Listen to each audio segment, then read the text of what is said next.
Hi, Chef Sam here. And I'm Chef Austin, and we're here at the One Source Test Kitchen, kicking off a new video series we're going to call Food Service Faceoff. Today we'll be cooking pizza in 2 separate TurboChefs and checking out the results.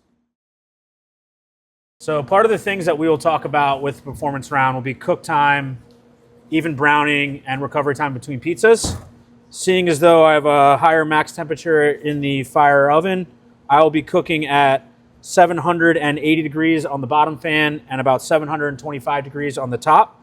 My cook time will be just under 2 minutes. And Chef Sam will tell you a little bit about the double batch and his cook time and temperature. I'll be cooking my pizza in the double batch oven at 80% fan, 500 degrees for 3 minutes and 20 seconds. One of our other criteria for the performance round will be recovery time in between cooking pizzas. One of the beautiful things about the TurboChef technology is that we will have 0 recovery time for both ovens. So as soon as I'm done cooking one, I can feed another pizza right into either oven without any recovery time. Now that we're ready to cook, we're going for round 2, that's operational efficiency. This is our TurboChef DoubleBatch oven with a max temperature of 550 degrees, and it accommodates a 16-inch pie. In front of me, I have the TurboChef Fire oven with a max temperature of 842 degrees. Really shines with Neapolitan-style dough and can accommodate up to a 14-inch pizza. All right, so now that our pizzas have come out of both the ovens, we're going to talk a little bit about the quality and the appearance of both our pizzas. First things first, out of the double batch, no flop jalop. We got a nice crispy crust. You can see some even browning here underneath. Being closer to the impingement plate, you're going to get a little drier of a crust, pulling a little bit more moisture out of that dough to give you a nice crispy undercarriage on that pizza. Versus the Fire, you can notice right away when you look at the top, you'll see a little bit more leoparding. That's due to the higher temperature and the hydration in the dough.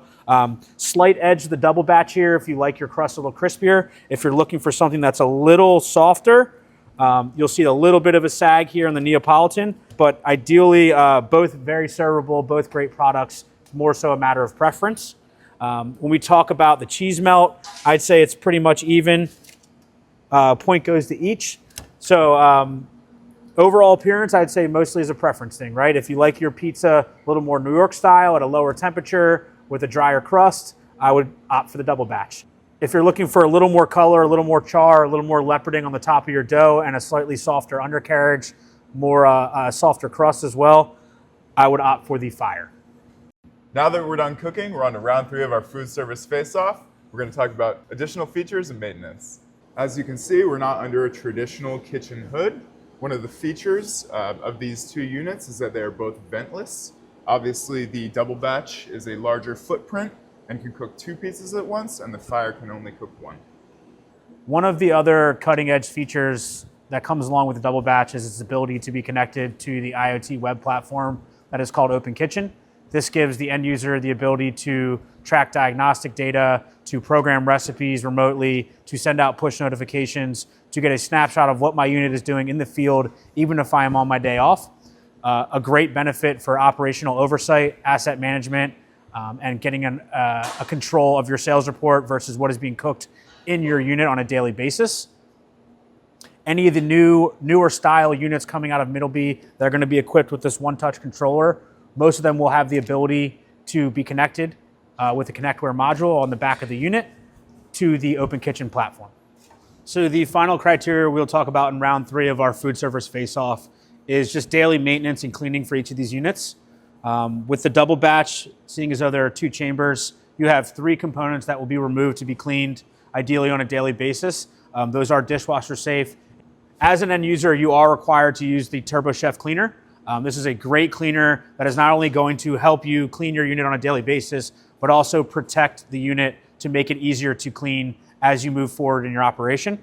As we mentioned before, the dual chambers, you will have a top and bottom jet plate along with the rack inside. All those are easily removed without tools. They can be soaked in the cleaner. They can also be run through the dish machine afterwards. So very easy to take apart, put back together. You do have 2 chambers to clean. When you move into the Fire, a few less componentry pieces there.